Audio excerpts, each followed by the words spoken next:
شروع اللہ کے نام سے جو بڑا مہربان و نہایت رحم کرنے والا ہے۔ افطاری کے وقت لا الہ الا اللہ محمد رسول اللہ وظیفہ پڑھ کر دعا مانگ لے۔ حدیث شریف میں آتا ہے کہ روزہ دار کی دعا افطار کے وقت رد نہیں کی جاتی۔ اس سے پتہ چلتا ہے کہ افطاری کے وقت دعا کرنا عند اللہ محبوب اور پسندیدہ ہے، لہٰذا اس وقت پوری توجہ اور اداب کے ساتھ انفرادی طور پر خوب دعا مانگنی چاہیے۔ صرف ایک مرتبہ وظیفہ کروڑوں نہیں اربوں ملیں گی، وظیفہ دیکھ کر آزما لے۔ محترم ناظرین بہن بھائیو، السلام علیکم ورحمۃ اللہ وبرکاتہ۔ امید ہے سب ٹھیک ٹھاک ہوں گے، خیریت سے ہوں گے۔ لا الہ الا اللہ محمد رسول اللہ صلی اللہ علیہ وسلم کا وظیفہ یعنی کلمہ طیبہ کا پاک، مجرب اور نبوی وظیفہ پڑھ لیجئے۔ زندگی بدلنے والا تسبیح یقیناً تمام تعریف اللہ کے لیے ہے۔ ہم اس کی تعریف بیان کرتے ہیں، اسی سے مدد کی طلب ہے اور اپنے گناہوں کی بھی بخشش مانگتے ہیں۔ نفسانی و برے اعمال کی شر سے اسی کی پناہ چاہتے ہیں۔ جسے اللہ تعالی ہدایت عنایت کر دے اسے کوئی بھی گمراہ نہیں کر سکتا، اور جسے وہ گمراہ کر دے اس کا کوئی بھی رہنما نہیں بن سکتا۔ میں گواہی دیتا ہوں کہ اللہ کے سوا کوئی معبود برحق نہیں، وہ تنہا ہے، اس کا کوئی شریک نہیں، اور میں بھی بے گواہی دیتا ہوں کہ محمد اللہ کے بندے اور اس کے رسول ہے۔ اللہ تعالیٰ آپ کی آل اور صحابہ کرام پر ڈھیر و درود و سلامتی نازل فرمائیے، آمین۔ لا الہ الا اللہ بہترین صدقہ، قبر میں باعث نجات، وزن میں سب سے برباری، روز قیامت شفاعت کرنے اور لینے، نیز جنت میں داخلے کا ذریعہ ہے۔ اسی کلمے کی بنیاد پر آسمان و زمین قائم ہے، اسی کے لیے موجودات کو وجود دیا گیا۔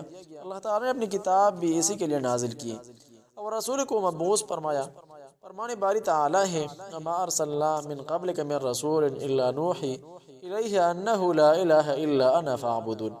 ترجمہ، اور آپ سے پہلے ہم نے جو بھی رسول بھیجا اس کی طرف یہی وحی کرتے ہیں رہے کہ میرے سوا کوئی الہ نہیں، لہٰذا صرف میری ہی عبادت کرو۔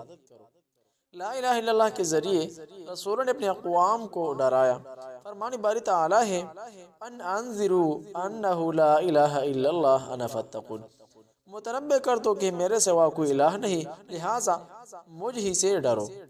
اس کلمے کے ذریعے اللہ تعالیٰ نے اپنے بارے میں گواہی دی اور اس پر اپنے افضل ترین مخلوقات کو گواہ بنایا۔ فرمان باری تعالیٰ ہے، شہد اللہ انہ لا الہ الا هو الملائکۃ واولو العلم قائما بالقسط لا الہ الا هو العزیز الحکیم۔ اللہ نے خود بھی اس بات کی شہادت دی ہے کہ اس کے سوا کوئی الہ نہیں، اور فرشتوں نے بھی اور اہل علم نے بھی راستے اور انصاف کے ساتھ یہی شہادت دی ہے کہ اس کے سوا کوئی الہ نہیں، وہی غالب ہے، حکمت والا ہے۔ محترم ناظرین، افطاری کے وقت لا الہ الا اللہ کا وظیفہ نوٹ فرما لیں۔ محترم ناظرین، کلمہ طیبہ کا مبارکہ وظیفہ نوٹ فرما لیں۔ اس قدر آپ ہی کلمہ کہنے میں سچے ہوں گے، اپنے دل کو اس مقدار میں غیر اللہ سے پاک صاف کر لیں گے۔ یہی وجہ ہے کہ جو شخص بھی اس کلمے کو سچے دل سے کہتا ہے وہ اللہ کے سوا کسی سے محبت نہیں کرتا، وہ صرف اسی سے امید لگاتا ہے اور اسی سے ڈرتا ہے، اسی پر توکل کرتا ہے۔ اس کے دل میں نفس یا خواہش پرستی کے معمول اثرات بھی باقی نہیں رہتے۔ لا الہ الا اللہ مال و جان کی تحفظ کا باعث ہے۔ آپ صلی اللہ علیہ وسلم کا فرمان ہے، جو شخص نے لا الہ الا اللہ کہہ دیا اور اللہ کے سوا جن کی عبادت کی جاتی ہے ان کا انکار کر دیا تو اس کا مال و جان محفوظ ہو گئی، اور اب اس مقام معاملہ اللہ تعالیٰ کے ساتھ ہے۔ لا الہ الا اللہ ہی سب سے پہلے دعوت ہے۔ نبی صلی اللہ علیہ وسلم نے بھی اپنے دعوت کا آغاز اسی سے فرمایا، اسی پر اپنے صحابہ کرام سے بیعت لیتے تھے۔ نبی صلی اللہ علیہ وسلم اپنے داعیان دین کو مختلف علاقوں میں ارسال فرماتے ہوئے اسی کی تلقین فرماتے، جنت اس شخص کا بدلہ ہے جس نے کلمہ اخلاص اور سچے دل کے ساتھ پڑھا، بغیر کسی شک کے اس پر یقین کیا، اس کے مطابق عمل کیا اور اس سے متصادم چیزوں سے دور رہا۔ آپ صلی اللہ علیہ وسلم کا فرمان ہے، جس شخص نے بھی لا الہ الا اللہ کہا اور اسی پر فوت ہو گیا تو وہ جنت میں جائے گا۔ لا الہ الا اللہ کہنے والے کے لیے جنت کے 8 دروازے کھول لیے جائیں گے، وہ جہاں سے چاہے داخل ہو جائے، بلکہ جو شخص سچے دل سے کلمہ پڑھے، اس کے مطابق عمل کرے تو اسے آگ نہیں چھوئے گی۔ آپ صلی اللہ علیہ وسلم کا فرمان ہے کہ کوئی بھی شخص سچے دل کے ساتھ یہ گواہی دے کہ اللہ کے سوا کوئی حقیقی معبود نہیں اور بے شک محمد صلی اللہ علیہ وسلم اللہ کے رسول ہے، تو اللہ تعالیٰ اسے جہنم پر حرام کر دیتا ہے۔ لا الہ الا اللہ کہنے والے اللہ تعالیٰ جہنم سے ضرور باہر نکالے گا، چاہے اس کے دل میں ذرے کے برابر ایمان ہو۔ جو شخص صبح و شام کے وقت لا الہ الا اللہ وحدہ لا شریک لہ لہ الملک و لہ الحمد وہو علی کل شیء قدیر، یعنی ترجمہ اللہ کے سوا کوئی معبود برحق نہیں، وہ اکیلا ہے، اس کا کوئی شریک نہیں، اس کی بادشاہی ہے اور اسی کے لیے تعریف ہے، اور وہ ہر چیز پر قادر ہے، کہتا ہے تو اس کے لیے کلمات اسماعیل علیہ السلام کی نسل سے غلام آزاد کرتے ہیں کہ برابر ہوں گے، اس کے لیے 10 نیکیاں لکھی جائیں گی، اس کے 10 گناہ مٹا دیے جائیں گے، اس کے 10 درجات بلند کر دیے جائیں گے، اور اس دن شام تک کے لیے شیطان سے حفاظت میں ہوگا، اور اگر وہ شام کے وقت کہے تو اس کے لیے صبح تک ایسا ہی اجر ہوگا۔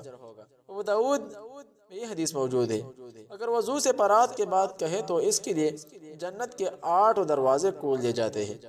آپ صلی اللہ علیہ وسلم کا فرمان ہے، کوئی بھی شخص اچھی طرح وضو کرے اور پھر کہے اشہد ان لا الہ الا اللہ وحدہ لا شریک لہ اشہد ان محمدًا عبدہ ورسولہ، یعنی ترجمہ میں گواہی دیتا ہوں کہ اللہ کے سوا کوئی معبود برحق نہیں، وہ یکتا ہے، اس کا کوئی شریک نہیں، اور میں یہ بھی گواہی دیتا ہوں کہ محمد صلی اللہ علیہ وسلم اللہ کے بندے اور رسول ہے، تو اس کے لیے جنت کے 8 دروازے کھول دیے جاتے ہیں، وہ جہاں سے مرضی ہو داخل ہو جائے۔ محترم ناظرین، وظیفہ نوٹ فرما لے، وہ وظیفہ افطار کے وقت جو بندے وظیفہ پڑھتا ہے اس کی ہر دعا قبول ہو جاتی ہے۔ جاتے ہیں اس وظیفہ کی طرف، لازمی وظیفہ نوٹ فرما لے۔ روزانہ افطاری کے وقت 100 مرتبہ یہ کلمات لا الہ الا اللہ کلمہ طیبہ پڑھ کر دعا مانگ لے، انشاءاللہ جس مقصد کے لیے، جس حاجت کے لیے دعا مانگیں گے، انشاءاللہ وہ حاجت و مقصد پوری ہوگی۔ لا الہ الا اللہ کا وظیفہ اجازت کے بغیر وظیفہ نہ کریں۔ اجازت کے لیے کمنٹ میں ماشاءاللہ لکھیں، ویڈیو لائک اور شیئر کریں تاکہ دوسروں کو بھی پیدا ہو سکے۔ محترم ناظرین، افطاری کے وقت دعا کرنے سے پہلے 100 مرتبہ لا الہ الا اللہ پڑھ لیجئے، اس کے بعد درود شریف پہلے اور آخر میں درود شریف کے ساتھ دعا کریں، انشاءاللہ جس حاجت کے لیے، جس مقصد کے لیے دعا مانگے وہ ضرور پوری ہوگی۔ السلام علیکم ورحمۃ اللہ وبرکاتہ۔